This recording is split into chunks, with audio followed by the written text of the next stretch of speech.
They said it was legal. But 3 engine manufacturers filed a protest anyway. Behind closed doors, the FIA held an emergency meeting, because Mercedes might have just repeated 2014, only worse. And if what engineers are whispering is true, then the entire grid might already be too late. But the most shocking part? The FIA knew, and they cleared it anyway. And what they didn't say in the press release is what changes everything. Mercedes has not been the team it used to be. Not since the new ground effect regulations came into force in 2022. 4 seasons, no championships, and the same pattern repeated: understeer, drag, and promises of understanding the concept that never turned into results. By the end of 2023, the writing was on the wall. They weren't just losing to Red Bull. McLaren started beating them. Aston Martin looked sharper. Even Ferrari, with all its internal chaos, managed to deliver a faster package more often than not. So Mercedes made a call. Not a desperate one, a deliberate one. In January of 2024, while most teams focused on perfecting their 2024 cars, Mercedes shifted most of its top personnel and budget to a completely different target, 2026. Almost 2 full years ahead. And this is where things start to get interesting. Because unlike previous regulation changes, this time, Mercedes coordinated its chassis and engine efforts under one unified timeline. Brackley and Brixworth worked in sync. Not just building a car, building a system. Meanwhile, Red Bull was still pushing for titles. Ferrari was still trying to fix strategy. And even McLaren, despite its rise, was tied to shorter-term goals. Mercedes, on the other hand, quietly sacrificed performance in 2024 and 2025. So they could dominate in 2026? That meant fewer upgrades, weaker results, and 2 seasons of media pressure, frustrated fans, and uncomfortable questions for Toto Wolff. But internally, the message was clear. Trust the plan. And here's what most people didn't notice. Mercedes didn't go into 2026 alone. They pulled in their engine clients, McLaren, Williams, Alpine, and started feeding them 2026 compatible development data. By late 2025, even Aston Martin was on board. That gave Mercedes something no other manufacturer had. Access to 5 cars worth of telemetry, across 4 completely different chassis philosophies. But the real advantage wasn't technical. It was psychological. While rivals scrambled to finalize 2025 concepts, Mercedes had already completed multiple full iterations of the W17 in simulation. They weren't reacting. They were refining. And all of it was hidden, in plain sight. It started with a rumor. Whispers in the paddock. Nothing concrete. Just questions. Why did Ferrari suddenly request clarification on compression ratio rules? Why did Honda and Audi quietly reach out to the FIA's technical department? And why did 3 engine manufacturers, competitors, not allies, suddenly align? On December 22, 2025, the FIA held a private emergency meeting. Not a press conference. Not a public briefing. A closed-door technical session with every power unit supplier in the sport. And the focus of that meeting was Mercedes. At the center of it all, a number. 16:1. That's the maximum compression ratio allowed under the 2026 engine regulations. It's meant to level the playing field. To stop the dominance of manufacturers like Mercedes or Honda. But the protest claimed, Mercedes had found a way around it. Not by violating the rule. By obeying it, very literally. According to leaked documents, Mercedes' engine, the W17 unit, passes every static test the FIA performs. Cold, room temperature, in controlled conditions. It measures within the legal limit. Every time. But when the engine heats up, when the combustion chamber reaches over 1,000 degrees, the materials expand. The chamber reshapes itself, just enough to increase compression beyond the 16:1 threshold. And here's the twist. The FIA doesn't measure that. They can't. The regulation only defines static testing, which means Mercedes could be running an engine that behaves like 18:1 on track, while still reading 16:1 in the lab. The implications are massive, because this isn't just about horsepower. It's about intent. And when a rule is written for equality, but used for dominance, the entire foundation of technical fairness comes into question. At first, the FIA hesitated.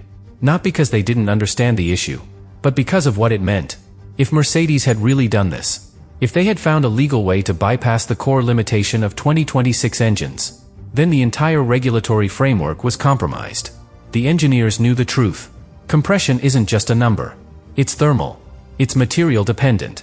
And most importantly, it changes when the engine runs hot. The regulation assumes a fixed structure. But Mercedes exploited expansion. They built the engine with materials that swell differently under heat. They calculated the thermal growth. They modeled it to perfection. So when the engine reaches race temperature, the combustion chamber subtly reshapes itself. The result? A working compression ratio that's higher than 16:1. Not on paper, not during inspections, but exactly when it matters, during acceleration, under load, mid-race. And the most important part, there's no way to prove it during scrutineering. The FIA can't simulate real-world thermal expansion in post-race inspections. They can only test in cold, static environments. So when Mercedes was called in, they showed their engine. They passed every check. And the FIA had to do something unthinkable. They declared it legal. From a regulatory standpoint, Mercedes had broken no rule. No component was outside tolerances. No part failed inspection. They followed the letter, but not the spirit. And here's where it all unravels. Because Red Bull? They've been working on something similar. But sources suggest it's not as refined. Their concept doesn't deliver the same uplift, yet. Ferrari, Honda, Audi, they didn't stand a chance. They played fair. They followed the spirit of the rule. But Mercedes understood something deeper. They understood how the FIA measures. And they designed their engine to game that measurement, not break it. Now the paddock is divided. Some call it brilliance. Others call it manipulation. But no one is calling it illegal. And that changes everything. The public statement from the FIA was short, precise, and strangely neutral. They confirmed Mercedes had followed all procedures. They reiterated that compression would be measured statically. And they closed the matter, at least officially.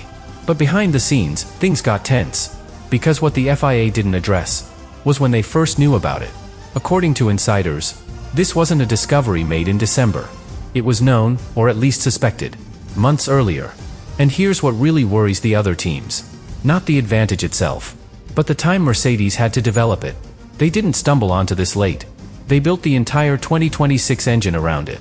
That means simulations. Thousands of hours of dyno testing. Multi-team validation with Williams, McLaren, Alpine. Feedback loops that other manufacturers simply didn't have. And the most overlooked detail? Homologation. Once an engine is homologated for 2026, it's locked. No updates. No redesigns. Just reliability tweaks. Which means, whatever advantage Mercedes built in now, will be untouchable until 2027. And that's not just frustrating for rivals. It's terrifying. Because even if Red Bull or Ferrari wanted to replicate the trick, it's already too late.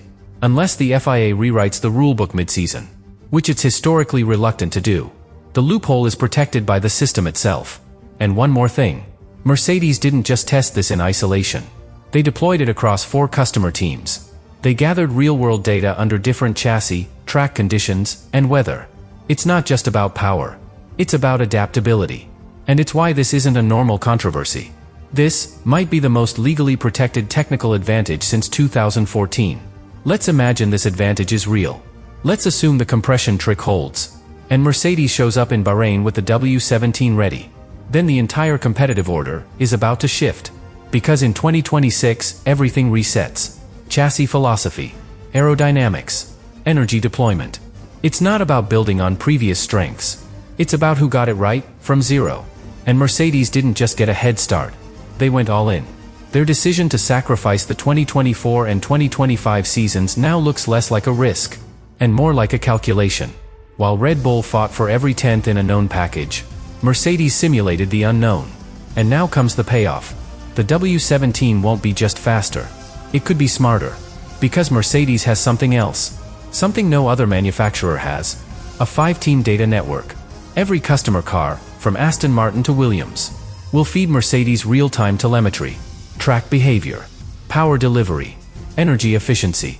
5 teams, 1 engine philosophy.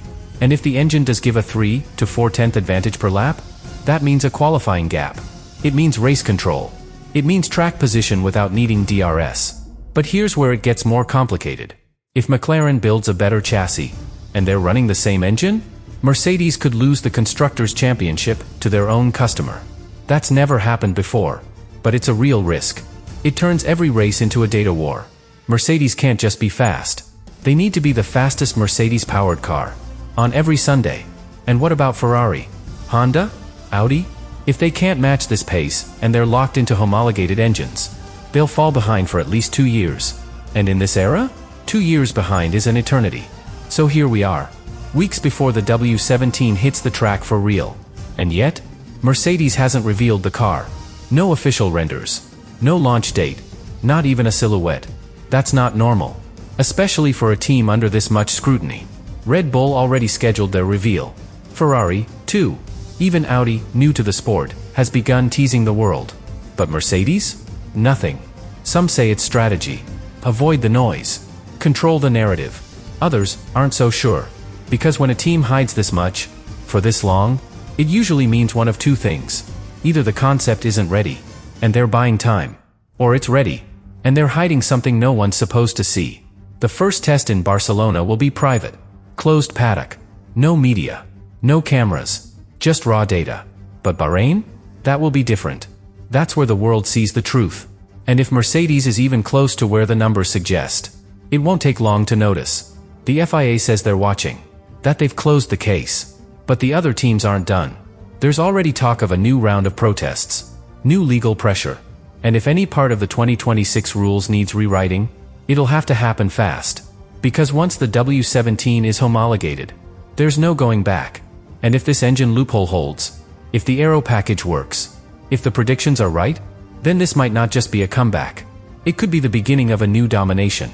But that depends on one final question. What else are they hiding?